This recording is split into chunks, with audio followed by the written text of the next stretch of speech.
என்றும் நான் செல்ல மாட்டேன். அன்பான என் சொந்தங்களே, எப்படி இருக்கிறீங்க? நல்லா இருக்கிறீங்களா? நீங்கள் கர்த்தருடைய கிருபையில மிகுந்த நல்லா இருப்பீங்க.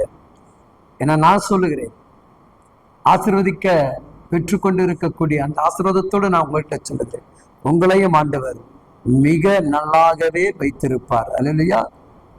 இந்த ஆண்டுல தேவனுடைய வார்த்தைகள் நமக்கு சொல்லப்பட்டு இருக்கிற அனைத்து காரியங்களும் அவர் நிறைவேற்றி கொடுப்பார். அல்லேலூயா. நிறைய பேருடைய வாழ்வில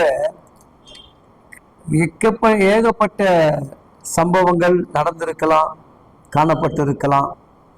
ஆனா இன்றைக்கு உங்களுடைய பாதைகளை அவர் என்ன பண்றாருங்க, அழகாக அறிந்திருக்கிறார். நம்ம யாவரும் கடைசி காலங்களுக்குள் நின்று கொண்டிருக்கிறோம். இந்த காலங்களில் ஒவ்வொரு தேவ பிள்ளைகளுடைய வாழ்க்கையில் ஒரு மிகப்பெரிய ஒரு பரிசுத்தம் தேவைப்படுகிறது. கர்த்தர் பிள்ளையாக நாம் இருக்கும் பொழுது அவர் நம்ம இந்த பூமியில அவருடைய மகனாக மகளாக அடையாளம் காட்டும் போது அவர் எதிர்பார்க்கக்கூடிய குவாலிட்டி நம்ம இருக்கணும் என்று அவர் விரும்புகிறார். அப்போ அதற்கேற்றபடி நம்மளை சில நேரங்கள் உருவாக்குகிறார். அப்போ உருவாக்கப்படும் போது என்ன ஆகுதுங்க, சில சிச்சைகள், சில உபத்திரங்கள், சில நெருக்கடிகள் எல்லாவற்றையும் நமக்கு கொடுத்து என்ன பண்றாரு, அவர் நம்மளை உருவாக்குகிறார். ஏன்னா வேதம் நமக்கு இவ்விதமாக கற்றுக் கொடுக்கிறது. மத்திய 24ஆம் அதிகாரத்துல 8வது வசனம் சொல்லுகிறது, இவைகள் எல்லாம் வேதனைக்கு ஆரம்பம். இவைகள் எல்லாமே வேதனைக்கு ஆரம்பம். அப்போ ஒரு மனிதனுடைய வாழ்வில ஏற்படக்கூடிய பிரச்சனைகள், உலகத்தில் நடந்து கொண்டிருக்கக்கூடிய சம்பவங்கள் எல்லாமே என்னங்க, இப்போ வேதனைக்குரிய காரியங்கள். இது எல்லாவற்றையும் ஆண்டவர் மாற்றுவார், மாற்றி கொடுப்பார். அதற்கு நாம் முதலாவது எதிலிருந்து விடுதலை பெறணும்? பாவ வாழ்விலிருந்து விடுதலை பெற வேண்டும். நம்ம விடுதலை பெற முடியாது, ஆனா விடுவிக்கிறவர் மேல நம்பிக்கை வச்சு தன்னை ஒப்பு கொடுக்கணும். இல்லையா? நீங்க ஒவ்வொரு மாசமும் பந்தி எடுக்கும் போது ஒப்பு கொடுப்பீங்க. அந்த ஒப்பு கொடுக்கறதை மீறாம, அதை விட்டு மீறி மறுபடியும் அதுல செயல்படாம இருப்பதற்காக என்ன பண்ணணும்? உங்களை வருத்தி கொண்டு தேவனிடத்துல செபிங்க. சரி, ஏன்னா அவர் அழகா சொல்லியிருக்கார், நான் பரிசுத்தர், நீங்களும் பரிசுத்தராக இருங்க. அப்போ அவர் நம்ம கிட்ட பொண்ணை எதிர்பார்க்கல, பொருளை எதிர்பார்க்கல.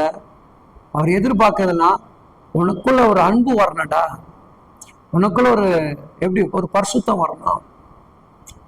நீ என்ன பண்ண, நான் எப்படி உங்களை நேசிக்கிறனோ அது போல நீ நேசிக்கலடா தம்பி, நீ நேசிக்கணும் மகள். அப்படி எண்ணத்தை பார்த்தீங்களா, உயர்ந்த எண்ணத்துலதான் நம்மளை எடப்பட்டு பார்க்கறது. இவன் பேசல, இவன் வேண்டாம், இவன் குணம் இப்படியே, இவன் ஒதுக்கல. அந்த குணத்தை என்ன பண்றாங்க, சீர்படுத்தி சமப்படுத்தி அப்படியே நம்மளை மேல் தூக்கி நிறுத்தினதுக்காக பார்க்கறது. அப்ப அதற்கேற்ற ஒரு புடம் விடுவார் இல்லையா, அதற்கேற்ற ஒரு புடத்தை விட்டு நம்மளை என்ன பண்றது, பொண்ணா மாத்த விடுவோம். நீ ஒருத்தங்களை பாக்குறீங்க, ஒருத்தர் பிரச்சனை அவங்ககிட்ட சண்டை போட்டுட்டு இருக்கீங்க, உன்னை சண்டைக்காரனா ஆண்டவர் அங்க பார்க்கல. இனி என் பிள்ளை அந்த இடத்துல சண்டை போடாத அன்பு உள்ளவளா மாறும். அல்லையா? சோ அந்த அன்பை என்ன பண்றாருங்க, நம்ம மேல ஆளுகை செலுத்துறாரு, நம்ம மேல கொடுக்கிறார். கொடுத்து அந்த அன்புக்கு உருவாக்க விரும்புகிறார். திடீர்னு அவர் அடிப்பாங்க, பார்த்துருக்கீங்க இல்லையா? நான் என்னப்பா பண்ண அடிக்கிறேன், திடீர்னு வஸ்திரத்தெல்லாம் பிடிச்சி கிழிப்பாங்க. அப்போ அந்த நிலைமை நீங்க எண்ணி பாருங்களேன்.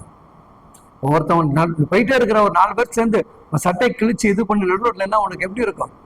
ஒரு அவமானம் இருக்கு இல்லையா, ஒரு நிந்தை இருக்கு இல்லையா, போயிட்டு நாள் கணக்க நீ அழுது கொண்டிருப்ப இல்லையா, இருக்கும் இல்லையா?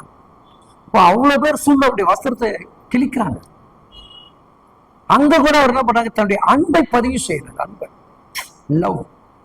சோ அந்த அன்பை போல நீ இருக்குன்னு அவர் எதிர்பார்க்கிறார். அதனால ஒருத்தன் ஒரு கன்னத்தில் அழைத்தான், நீ மறு கன்னத்தை கொடுன்னு சொல்ற. அப்போ அவருடைய அந்த எண்ணத்துக்குள்ள நம்மளை கொண்டு போய் வைக்கணும்னு நினைக்கிறேன். அதுக்கு நீங்க ஆயத்தமாகறீங்க, ஒப்பு கொடுங்க. கர்த்தர் கிரியை செய்வார். ஆமென்.